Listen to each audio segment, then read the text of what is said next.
আহ, আমার ব্যক্তিগতভাবে এটা কিন্তু আমার জন্য প্রথমবার এই বর্জিত সভা করা।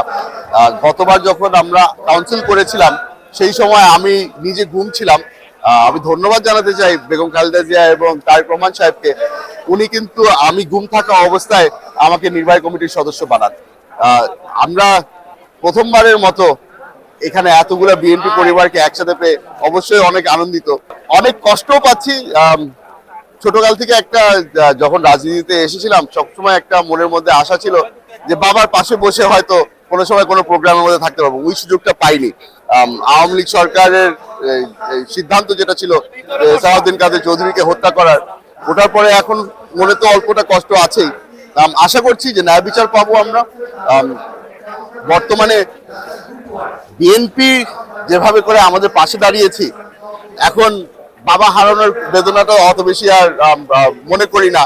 এখন নতুন পরিবার পেয়েছি, আশা করছি যে বিএনপি যতদিন আছে আমার পাশে থাকবে আর আমি বিএনপির পাশে থাকবো। অবশ্যই মনে মনে পড়ছিল, আমি মঞ্চের দিকে তাকিয়েছিলাম যেখানে এক পর্যায়ে বেগম জিয়াকে দেখা যাচ্ছিল, তার পাশাপাশি ভারপ্রাপ্ত চেয়ারম্যান তারেক রহমান সাহেবকে দেখা যাচ্ছিল। আমার নজরটা একটু নিচে ছিল, যারা যারা স্থায়ী কমিটির সদস্য তাদেরকে দেখছিলাম, কারণ তাদের সাথে আমাদের প্রতিদিনের উঠা বসা আছে। মঞ্চের মধ্যে এক পর্যায়ে মনে করেছিলাম যে আমার বাবা জীবিত থাকলে সেই মঞ্চে আমার বাবাও থাকতো। আল্লাহর হুকুম ছিল উনি এইখানে এই দুনিয়াতে আর নেই। তবে যারা মঞ্চে আছে আমার মনে হয় যে এর থেকে ভালো মানুষ আমরা চেষ্টা করলেও পেতাম না।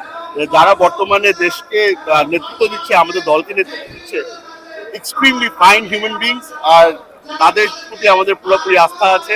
আশা করি তাদের নেতৃত্বেই আমরা দল গুছিয়ে নিব আর তাদের পিছন পিছনে আমরা হাঁটবো। আমাদের মধ্যে আর আওয়ামী লীগের মধ্যে একটা বড় তফাৎ আছে। তফাৎটা হলো গিয়ে যে আমরা আইনকে শ্রদ্ধা রেখে, আইন ব্যবস্থাকে শ্রদ্ধা রেখে আমরা কাজ করতে পছন্দ করি। যেই জিনিসটা ঘটে গেছে, এটা আমি খালি বলি না যে আমার বাবাকে অন্যায়ভাবে হত্যা করা হয়েছে, এটা বাংলাদেশের জনগণ একই কথা বলছে, একই সুরে কথা বলছে। আমরা যেটা করতে চাই, আমরা বর্তমান আইনে যেটা লেখা আছে ওটার মাধ্যমে যদি আমরা এখন ন্যায় বিচার পেতে পারি তাহলে আমরা ওই রাস্তাতেই আগাবো। চেষ্টা করছি।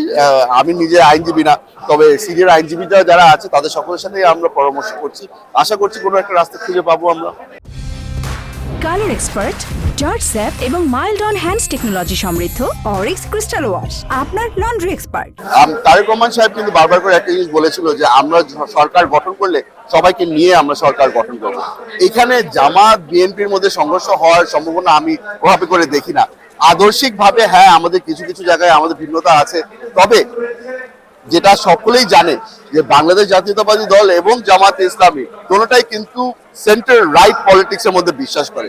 তো ওভাবে করে আমি কোনোভাবে দেখতে পাচ্ছি না যে সামনে এখানে আমাদের মধ্যে কোনো ঝামেলা সৃষ্টি হওয়ার সম্ভাবনা আছে।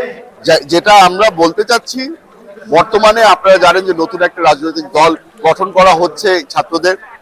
এই ছাত্রদেরকে আমি খালি এতটুকু বলে রাখবো যে যদি তারা কোনো সময় মনে করে যে তাদের কোনো সহযোগিতা লাগবে তাহলে বাংলাদেশ জাতীয়তাবাদী দল তাদের পাশে সবসময় থাকবে। এখানে আমি কোনো সময় বলবো না যে আমাদের তাদের মধ্যে কোনো ভিন্নতা আছে।